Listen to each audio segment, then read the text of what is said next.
क्रूरपणे वागायला लागलेला आहे, जे एक बदल्याची भावना त्यांच्या मनात आहे ती लोकांमध्ये दिसायला लागलेली आहे. बरोबर आदल्या दिवशी जनता अदालत झाल्यानंतर दुसऱ्या दिवशी आपल्याला आठवत असेल सूरज चव्हाण यांच्यावर कारवाई झाली, ईडीने कारवाई केली. बरं, जे त्या कंपनीचे मालक आहेत ते शिंदे गटात आहेत, मिंदे गटात आहेत, त्यांचे नेते आहेत, हे सगळं ठीक आहे, हे आहेच. तसंच आमचे राजन साळवी जी आहेत त्यांच्यावर देखील धाड पाडली गेली आणि तेव्हा देखील त्यांनी एक चांगली भूमिका घेतलेली आहे की आम्ही कुठेही जाणार नाही, आम्ही उद्धव साहेबांसोबत राहणार. आमच्या वायकरजींवर पण असाच दबाव आहे, दबाव तंत्र वापरलं जात आहे की एक तर भाजपमध्ये या, मिंदी गटात या, आणि हे सगळेच निडरपणे एकदम लढत आहेत आणि हीच भूमिका घेतलेली आहे की आम्ही काही चुकीचं केलं नाही. जर आमच्यात काही लपवण्यासारखं असतं, आम्ही काही चुकीचं केलं असतं तर आम्ही शरण आलो असतो, जसे बाकी वॉशिंग मशीनमध्ये आलेले आहेत. मग बाकीचे जे वॉशिंग मशीनमध्ये गेलेत, कोण घटनाबाह्य मुख्यमंत्री झाले, कोण उपमुख्यमंत्री झाले, कोण काही मंत्री झाले, पण वायकरजी असतील, राजन साळवीजी असतील, सूरज चव्हाण असतील, हे सगळेच लढतायत आणि हे सांगतात की आम्ही काही चूक केली नाही. चूक केली असती तर तुमच्यात आलो असतो, चूक केली नाही म्हणून आम्ही शिवसेना उद्धव बाळासाहेब ठाकरे या पक्षात आहोत. असो, हे सगळं वातावरण आपण एका बाजूला बघत आहोत, तर दुसऱ्या बाजूला दोन महत्त्वाचे विषय हे आपल्यासमोर मी मध्यंतरी आणले होते, त्याच्यावर पुन्हा एकदा आपलं लक्ष आकर्षित करू इच्छितो. पहिला विषय मी थोडा धावता घेतो कारण तो मुंबईसाठी महत्त्वाचा आहेच, पण दुसरा विषय देखील तेवढाच महाराष्ट्रासाठी महत्त्वाचा आहे. पहिला विषय आहे महालक्ष्मी इथे असलेले रेसकोर्सबद्दल. आपल्याला माहिती आहे, काल जे म्युन्सिपल कमिशनर आहेत, जे प्रशासक आहेत मुंबई महानगरपालिकेचे, त्यांनी तिथे एक ओपन हाऊस घेतलं. ओपन हाऊस खरं ओपन असायला पाहिजे होतं, त्याच्यात 1800 मेंबर्सच घेतले होते RWITCचे, आणि त्यांनी देखील जे प्रश्न विचारले त्यांना उत्तरं काही फारशी मिळालेली नाही आहेत. त्यांनी जी प्रेस नोट काढली नंतर MCनी मी पाहिली, ते एकदम मस्त, एकदम तिळगुळ घ्या गोडगोड बोला असं होतं, पण खऱ्या अर्थाने तशी प्रेस कॉन्फरन्ससारखं त्यांचं जे काही ओपन हाऊस होतं ती तेवढी स्मूथ झाली का? आपण जर तिकडचे व्हिडिओ पाहाल तर आपल्याला देखील लक्षात येईल की जे मेंबर्सनी महत्त्वाचे विषय घेतले होते त्याला उत्तरं मिळाली नाहीत.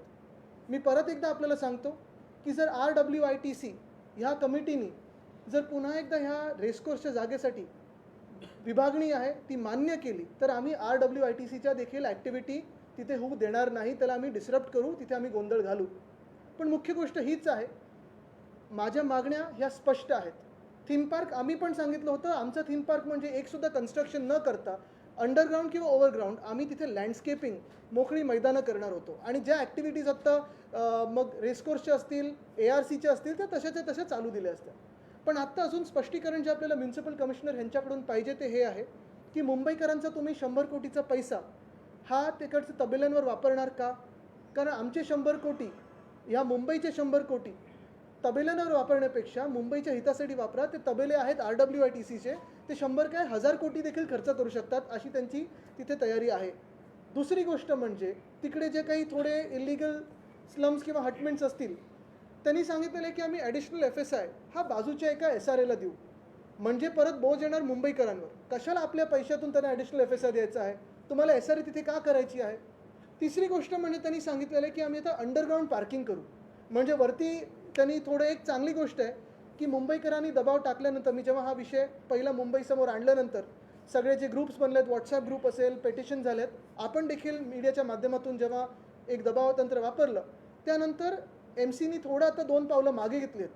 काल मी ऐकलं की जे 50 मेंबरशिप्स वगैरे घेणार होते ते घेणार नाहीत, ओव्हरग्राऊंड कन्स्ट्रक्शन करणार नाहीत, ही आमची मागणी मान्य झाली. तरी देखील अंडरग्राऊंड देखील आम्ही एकसुद्धा वीट रचू देणार नाही. अंडरग्राऊंड तिथे कार पार्कची गरज नाही, आजूबाजूला कोणी रहिवासी नाही आहेत, ना कमर्शियल बिल्डिंग आहेत, आणि मुख्य गोष्ट म्हणजे रस्ता जर क्रॉस केला, ओलांडला, तर कोस्टल रोडवरच 2000 गाड्यांचं अंडरग्राऊंड कार पार्क बनतच आहे. मग नक्की कुठच्या कॉन्ट्रॅक्टरच्या तुम्ही एवढे हितासाठी काम करत आहात की ओव्हरग्राऊंड नाही तर अंडरग्राऊंड, अंडरग्राऊंड नाही तर 6 फूट खाली, 6 फूट खाली नाही तर इकडे तिकडे, कशासाठी हे चाललं आहे? माझी मागणी स्पष्ट आहे, एक तर RWITCला मुदत द्या की अमुक अमुक वेळेत तुम्ही तुमच्या सगळ्या पेनल्टी, सगळे जे काही ड्यूज आहेत ते भरा आणि जागेचं लीज पुन्हा एकदा घ्या. पण लीज घेत असताना प्रत्येक मुंबईकराला, प्रत्येक नागरिकाला तिथे येण्या जाण्याची सोय मोफत झाली पाहिजे. जसं आत्ता आहे खुलं मैदान, तसंच तसं राहिलं पाहिजे. एकसुद्धा कन्स्ट्रक्शनचं तिथे काम झालं नाही पाहिजे.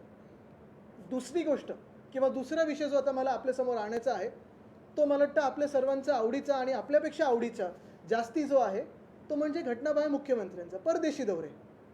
हे आपल्याला सर्वांना माहिती आहे की मागच्या वर्षी परदेशी दौऱ्यांवर खूप मोठा खर्च झालेला आहे. गेले 2 वर्ष मुख्यमंत्री घराघरा परदेशी पण फिरत असतात आणि इथे पण फिरत असतात, पण काम शून्य होतं कारण त्यांची कार्यक्षमताच नाही आहे.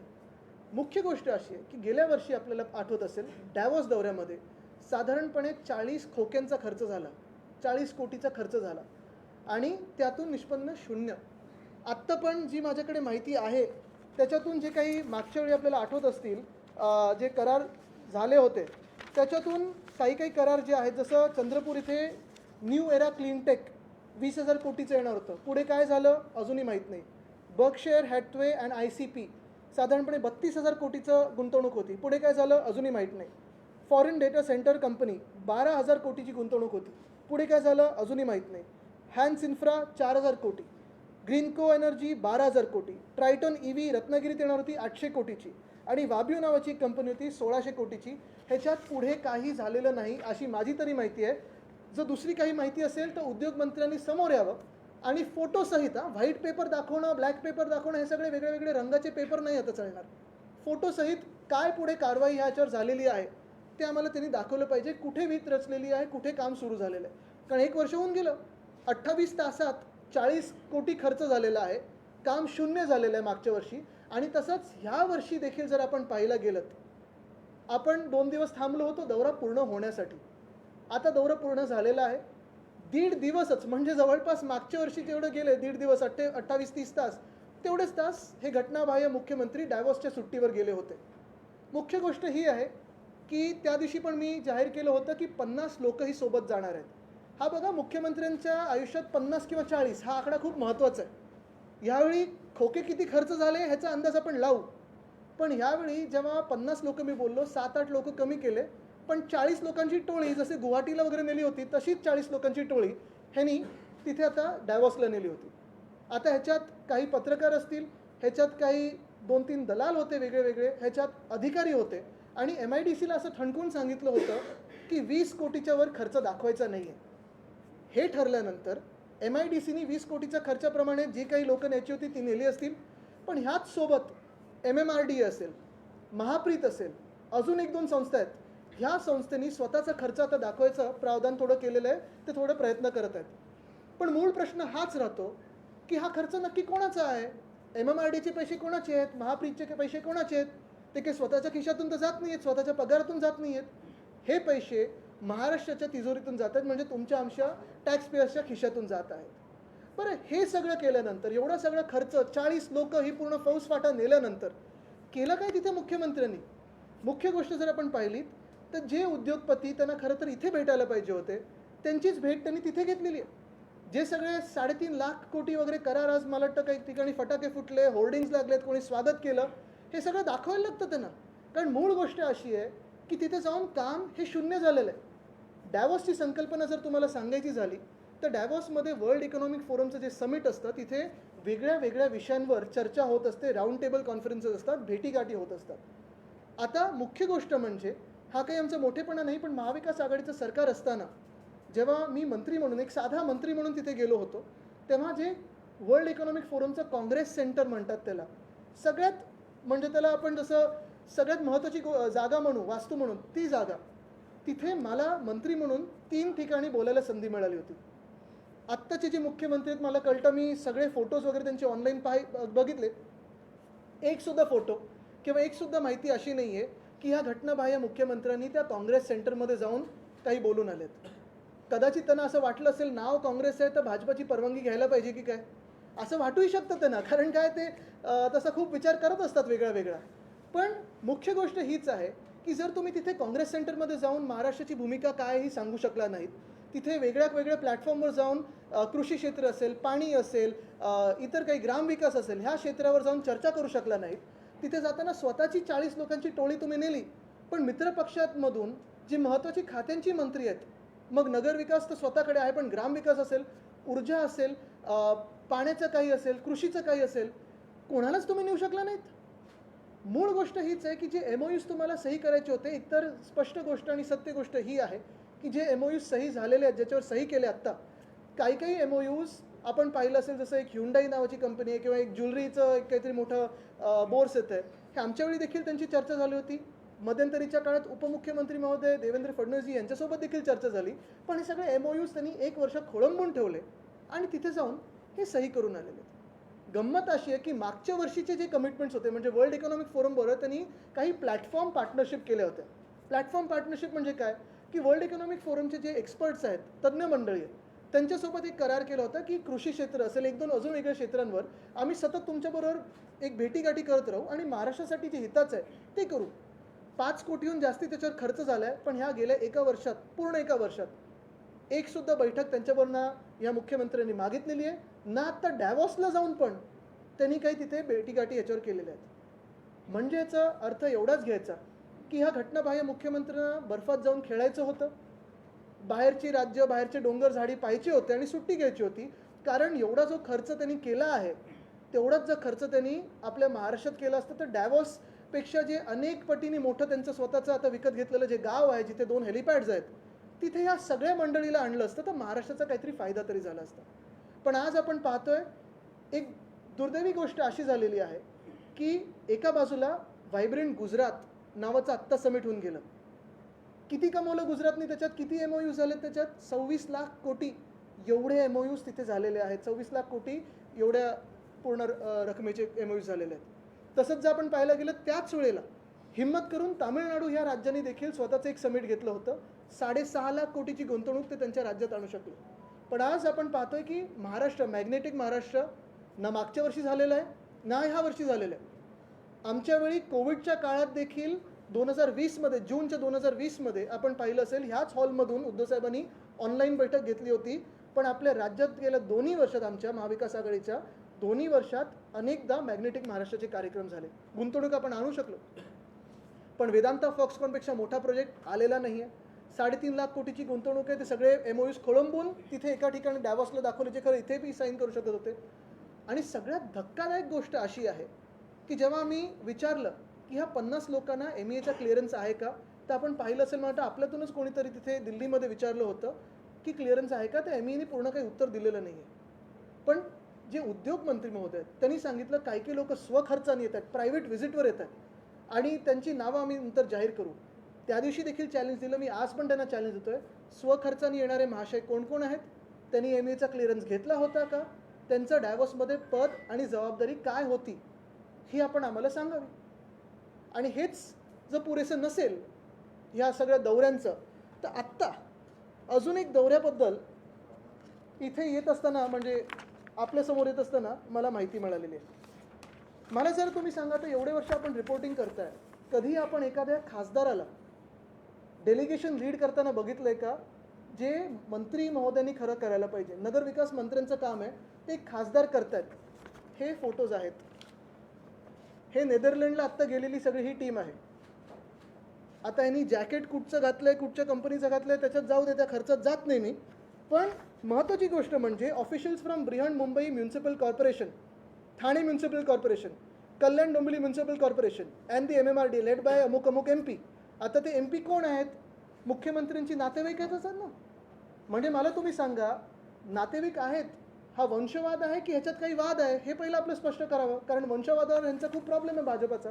दुसरी गोष्ट म्हणजे हे सगळे म्युन्सिपल कमिशनर जे तिथे गेलेले आहेत नेदरलँडच्या दौऱ्यावर, हे सगळं जे पोस्टिंग झालेलं आहे, MahaUDD नावाचं नगरविकास खात्याचं इंस्टाग्राम पेज आहे.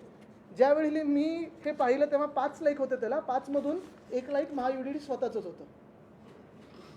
आणि गंमत म्हणजे आज प्रधानमंत्री महोदय आपल्या देशाचे आपल्या राज्यात आलेत, त्यांच्यावर एक पोस्ट आहे, छोटीशी पोस्ट आहे, पण त्याच बाजूला ह्या डेलिगेशनची चांगली मोठी पोस्ट आहे.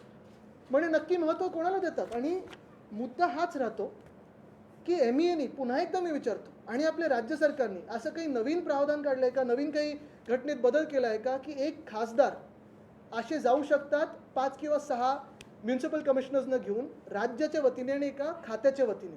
असं जर असेल तर आम्ही पण सगळे मागणी करतो की आम्हाला पण अमुक अमुक सगळे तुम्ही अधिकारी द्या आमच्यासोबत आणि आम्ही त्यांना घेऊन जातो. ह्याच्यावर जर काही आपल्याला प्रश्न असतील, खरं तर माझ्यापेक्षा आपण सरकारला विचारलं पाहिजेच आपण सगळ्यांनी, पण ह्याच्यावर काही प्रश्न असतील तर आपण विचारू शकतो. 3 लाख कोटी गुंतवणुकीचा दावा केला जातो आणि 2 लाख रोजगार निर्माण करण्याचा दावा केला जातो. कितपत तुम्हाला सत्य वाटते? मला वाटतं आत्तापर्यंत जी आश्वासनं मिळालेली आहेत आपल्याला घटनाबाह्य मुख्यमंत्र्यांकडून, त्यांनी उठसूट सगळ्यांना आश्वासनं दिलेली आहेत. आपण पाहिलं असेल शेतकऱ्यांना आश्वासन दिलं होतं, आपण पाहिलं असेल आमच्या इकडच्या दहीहंडीच्या मंडळांना आश्वासन दिलं होतं की तुम्हाला खेळाचा दर्जा देऊ, इन्शुरन्स देऊ, अमुक देऊ, तमुक देऊ. खूप आश्वासनं ह्या महाराष्ट्राला मिळालेली आहेत, पण अजून एकसुद्धा काम झालं नाही आहे. मुख्य गोष्ट हीच आहे की वेदांता फॉक्सकॉन सारखा मोठा प्रकल्प जेव्हा गेला तेव्हा आपल्याला सांगितलं होतं की आता ह्याच्यापेक्षा मोठा प्रकल्प येणार, असं करू तसं करू, काही झालेलं नाही आहे. तामिळनाडूनी 27 लाख लोकांना नोकरी मिळेल असं सांगितलेलं आहे. 6-6.5 लाख कोटीची गुंतवणूक व्हायब्रंट गुजरात चालू असताना घेतलेली आहे. जर व्हायब्रंट गुजरात होऊ शकतं, जर तामिळनाडूचं होऊ शकतं, तर त्याच काळात महाराष्ट्राचं होऊ नाही शकत. माझी पक्की माहिती ही आहे की महाराष्ट्र देखील मॅग्नेटिक महाराष्ट्र आत्ता घेणार होतं, पण गुजरातमध्ये होतं म्हणून ह्यांना सांगितलं गेलं की तुम्ही घेऊ नका. गंमत अशी आहे की महाराष्ट्राचं जे त्यांनी इकॉनॉमिक काउन्सिल बनवलं ना उद्योगपत्यांचं, ते इकॉनॉमिक काउन्सिलचे अध्यक्षच गुजरातमध्ये जाऊन 70,000 कोटीची गुंतवणूक करून येतात. मग काय राहिलं तुमच्या हातात? त्याचबरोबर सध्या लोकसभा निवडणुका जवळ येतात तसं ईडीच्या कारवाईत वाटतं. आजच रोहित पवार यांना ईडी. मी जसं सांगितलं ना, जे सत्तेसोबत उभे आहेत, आता आमच्याकडे आपण पहा वायकरजी उभे आहेत, राजन साळवीजी उभे आहेत, सूरज चव्हाणांवर कारवाई झालेली आहे. जे कोणी लढत आहेत आणि ज्यांच्याकडे काही लपवण्यासारखं नाही आहे, जे सच्चे देशभक्त आहेत, ते आमच्यासोबत उभे आहेत. ज्यांच्याकडे काही लपवण्यासारखं असेल ते जातात भाजपमध्ये किंवा शिंदे गटात, त्यांच्यावर प्रेशर सगळ्यांवरच आहे. हे आता आपण ह्याच्यातून काढा की मी हे पहिलं पण बोललो आहे की आता आपल्या देशात फॅसिझम हे सुरू झालेलं आहे. तुम्ही सत्य बोला आणि तुम्हाला नोटीस येते. मुंबईतील नवीन रस्ते करण्याची जे निविदा होत्या त्या उच्च न्यायालयाने मान्य नव्हत्या केल्या, म्हणून आता अखेर पालिकेने त्या रद्दच केल्या. मी त्याच्यावर वेगळी पत्रकार परिषद घेणार आहे, कारण तो विषय देखील मीच फोडला होता बरोबर 1 वर्षापूर्वी. पण आज जसं मी सांगितलं की 2 महत्त्वाचे विषय आहेत, एक तर रेसकोर्स आणि हा परदेशी दौरा. आता ह्या परदेशी दौऱ्यात नक्की कोणी खर्च केला आहे नेदरलँडच्या ट्रिपवर, किंवा हे स्वखर्चवाले पण कोण आहेत, ह्यांना पॉलिटिकल क्लिअरन्स आहे का? नेदरलँड्सला देखील पॉलिटिकल क्लिअरन्स आहे का की MP बरोबर असा डायरेक्ट करार करतात? हे आता त्या देशाने विचार करणं गरजेचं आहे. नेदरलँड्सला देखील आम्ही प्रश्न विचारणार आहोत.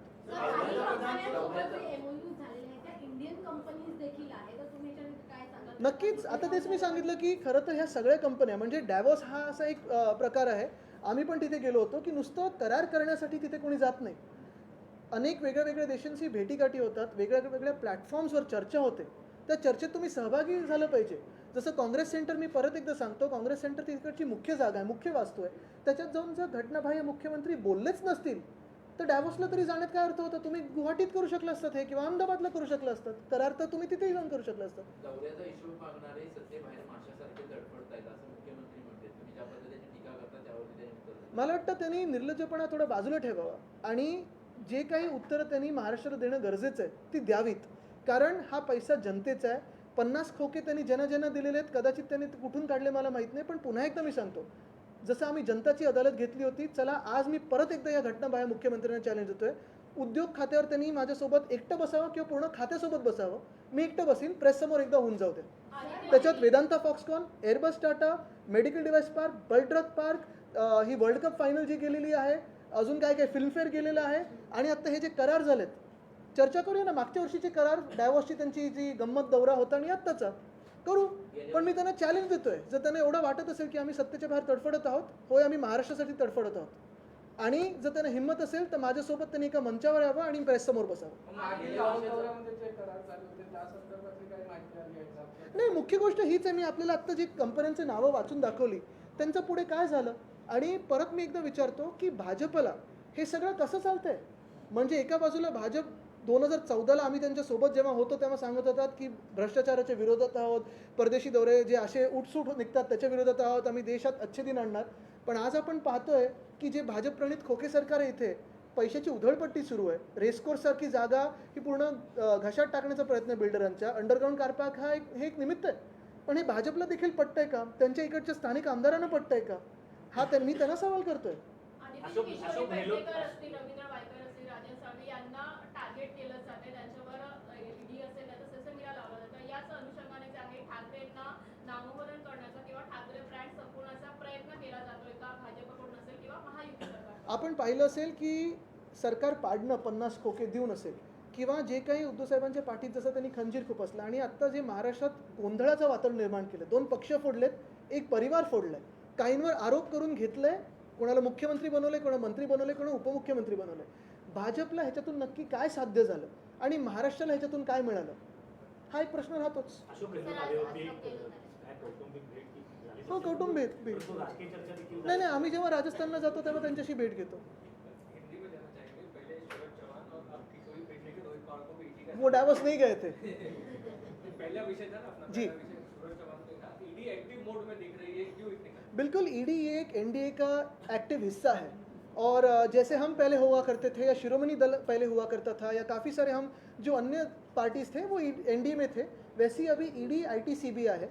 जिस वक्त पर हमने जनता की अदालत ली और जो स्पीकर है जो ट्राइब्यूनल करके उन्होंने जो एक जजमेंट दी, उनको पूरे के पूरे एक्सपोज कर दिए और बीजेपी की जो एक इसमें एक कंट्रोवर्सी थी या कंस्पिरेसी थी वो एक्सपोज कर दी. तब ये कार्रवाई शुरू हो गई. अगर आपने देखा होगा तो सूरज चौहान को तो उन्होंने अंदर ले लिया है, किशोरी ताई हो, राजन साळवी जी हो, वाइकर जी हो, इन पे दबाव काफ़ी और उनको ऑफर्स भी आते हैं कि भाजपा में आओ या मिंदीगढ़ में जाओ. लेकिन ये निडर लोग हैं, इनको कोई छुपाने की बात नहीं है. जो छुपाने की बात होती है वो वहाँ वॉशिंग मशीन में जाते हैं. मैग्नेटिक महाराष्ट्र में क्यों नहीं हो? मैंने ये पहले भी कहा है, पिछले साल भी हमने सवाल किया था. मैग्नेटिक महाराष्ट्र अभी 2 साल हुए हैं इस खोके सरकार को, लेकिन मैग्नेटिक महाराष्ट्र अपने राज्य में हुआ नहीं है. दर्द की बात यही है कि वाइब्रेंट गुजरात अगर हो सकता है जहाँ 26 लाख करोड़ के करार हो सकते हैं, तमिलनाडु अपना एक खुद का एक समिट कर सकता है, तो फिर मैग्नेटिक महाराष्ट्र क्यों नहीं. मुझे यही संभावना लगती है कि कहीं ना कहीं इस सरकार पे दबाव था, जो खोके सरकार है उस पर दबाव था कि जब तक गुजरात का समिट पूरा ना हो तब तक हमारा लाट लिया जाए. RWITC 30 जनवरी को पास कर सकती है जो ये 1-on-1 होते जा रहा है अभी. नहीं, पूछे मैं सब सवालों के जवाब देता विषय हूँ. होऊन जाईल सगळ्या. हाँ, घ्या ना. RWITC असं वाटतं की 30 जनवरीला ते 51% सॉरी 51% से वो रिजोल्यूशन पास करने वाले ऐसा दिसे. RWITC के ऊपर आपकी क्या भूमिका है? मैंने जब ये विषय लोगों के सामने लाया, दर्द यही बात का है, दुर्भाग्यपूर्ण यही है कि मुंबई के सारे जो ओपन स्पेसेस हैं ये खोके सरकार खाना चाहती है. इसी बात पे हमारा आक्षेप है, इसी बात को हमारा विरोध है कि जो ओपन स्पेसेस है वो ओपन स्पेसेस करके ही रहे. अगर आप देखें तो अभी जो रेस कोर्स करके जो जगह है वहाँ सिर्फ रेसिंग नहीं तो पोलो होता है, एमेचर्स राइडर्स होते हैं, योगा होता है, एक ब्लाइंड के जो पूरा ग्रुप है वो भी आते हैं, लाफ्टर क्लब है, लोग बच्चे भागने जाते हैं, चलने जाते हैं, दौड़ने जाते हैं, सारी चीज़ें फ्री ऑफ कॉस्ट होती है. अभी जो है जो RWITC के 4 कमेटी मेंबर्स हैं वो एक बिल्डर दोस्त के साथ, जो सीएम के बिल्डर दोस्त हैं उनके साथ सीक्रेट मीटिंग्स करवा रहे थे जो मैंने एक्सपोज किए हैं. और इसी में एक ऐसा डील हुआ है कि पहले क्लब हाउस होने वाला था, फिर ये लैंड जो है, ये जगह जो है ट्राइफरकेट होने वाली थी, 3 हिस्सों में बांटने वाले थे और फिर इस पर थीम पार्क होने वाला था. हमारा विरोध थीम पार्क को है, हमारा विरोध कंस्ट्रक्शन को है, भले वो ऑन ग्राउंड हो या अंडरग्राउंड हो, जो जगह है वैसे के वैसे रहे. RWITC को अगर जगह चाहिए, लीज चाहिए, तो उन्होंने पूरे सारे जो ड्यूज है, पेनल्टीज है वो भर के पूरे ज़मीन की लीज ले. बाइफर्केशन चलेगा नहीं. RWITC आप होने नहीं देंगे एक्टिविटी. बिल्कुल, हम तो डिस्टर्ब करेंगे. आदित्य जी, आपने दावा दौरे को लेकर सवाल उठाए हैं, क्या क्या आपके सवाल है? आपने कहा कि MP जो है वो लीड कर रहा है, आपने कहा कि जो आंकड़े बताए जा रहे हैं वो गलत है, क्या क्या? मैंने आपको कल ही प्रॉमिस किया था कि डावोस में सर्दी काफ़ी है, ठंडी हवा एंजॉय करने सीएम साहब गए, इलीगल सीएम, वापस आने पर हवा गर्म करेंगे. तो यही बात है. डावोस के दौरे पे पिछले साल भी अगर आपने देखा होगा तो 28 घंटों में 40 करोड़ का खर्चा हुआ है. इस बार 40 ये आंकड़ा बहुत ज़रूरी है उनके लिए. 40 लोगों को साथ में लेके गए, इनमें से MEA का पॉलिटिकल क्लियरेंस कितने लोगों को ये पता नहीं, क्योंकि काफ़ी सारे लोग अभी अभी दिख रहे हैं, कोई फ़ोटोज़ डाल रहे हैं, कोई सेल्फी डाल रहे हैं. ये सारे जो लोग हैं, जो नॉन ऑफिशियल लोग हैं, वो अभी डेलीगेशन में दिख रहे हैं. एक MP है, एक फॉर्मर MP है जो कभी 10 साल पहले MP हुआ करते थे, उनका वहाँ क्या रोल था किसी को पता नहीं है. जो MMRDA के 4 लोग हैं, महाप्रीत के 8 है 9 लोग हैं, उनका वहाँ क्या रोल है. इतने लोगों का मैं समझ सकता हूँ कि हर एक जो डिपार्टमेंट है उससे एक अफसर और कोई 2-3 अधिकारी जाए, लेकिन यही बात है कि 9-9, 10-10 लोग लेके गए हैं, लेकिन अपने जो मित्र पक्ष है उनमें से एक भी कोई लेके जा नहीं पाए. तो ये कौन सी बात हुई? जो करार करने थे वो यहाँ भी हो सकते हैं. डावोस एक ऐसी जगह है जहाँ आप अन्य सारे जो लोग हैं, तज्ञ हैं, उनसे मिलते हो, बातचीत करते हो. ऐसे सिर्फ करार करने हो तो महाराष्ट्र में भी हो सकते थे. सिर्फ ठंडी हवा, जैसे वो गुवाहाटी गए थे, क्या झाड़ी डोंगर सब एंजॉय करने के लिए, वैसे यहाँ गए. सर, आज सोलापूर दौऱ्याला पंतप्रधान होते आणि तेव्हा माजी आमदार नरसय्या आरग यांनी चुकून उपमुख्यमंत्री असा उद्धव ठाकरेंचा उल्लेख केला आणि नागरिकांचा उत्स्फूर्त प्रतिसाद होता. त्यांचं नाव ऐकलं. त्याच्यातून काही राजकीय तुम्ही हे काढू नका आता. ठीक है। सर आपने सोबतच बोला रोहित कि ईडी की जो नोटिस आ रहे हैं बहुत सारे लोग अभी भी बीजेपी कोशिश कर रही है कि उनको अपनी तरफ कोशिश की जाए।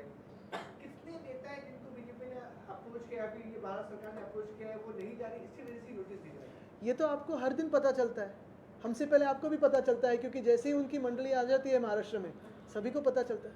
आदित्यजी तुम्ही एक पत्रकार परिषद घेतली होती दावोस दौऱ्यापूर्वी आणि म्हणाले होते की वराड निघालं दावोसला, वराड आता आलेलं आहे, तर हा तुमचा आहेर समजायचा का? तुम्ही प्रश्न आता त्यांनी महाराष्ट्रासाठी काय आणलंय हे कळतच नाहीये, स्वतः मजा करून आलेले आहेत. पण दुःखाची गोष्ट हीच आहे की जिथे खूप काम होऊ शकलं असतं या वराडेने काहीच आणलेलं नाहीये. आज प्रधानमंत्री भारत के दौरे पर थे, उन्होंने कहा कि हमने कई लोगों को घर दिए, मकान दिए और उन्होंने सबको अनुरोध भी किया कि राम लला विराजमान हो रहे उसमें शामिल हो जाए। नहीं, लेकिन मुझे लगता है एक ही बात है कि उनसे बढ़कर ये पोस्ट कैसी हो सकती है कि कोई एक वंशवाद में जो चिल्लाने वाले लोग हैं तो उनकी पोस्ट तो महायूडी पे आई है. प्रधानमंत्री जी पे मैं कभी कुछ बोलता नहीं, लेकिन आज जो पोस्ट है मुझे दर्द इसी बात का है कि एक नेदरलैंड्स पहले ऐसे कौन सा देश है जो डायरेक्टली एमपी के साथ ऐसे करार करता है और कौन से एमपी ऐसे हैं जिनको पॉलिटिकल क्लियरेंस मिला हो कि 4 या 5 म्यूनसिपल कमिश्नर्स, हमारे एक बीएमसी से एएमसी लेके गए, ठाणे म्यूनसिपल कमिश्नर है, केडीएमसी के कोई है, ये सारे लोग एमएमआर को लेके कैसे जा सकते हैं?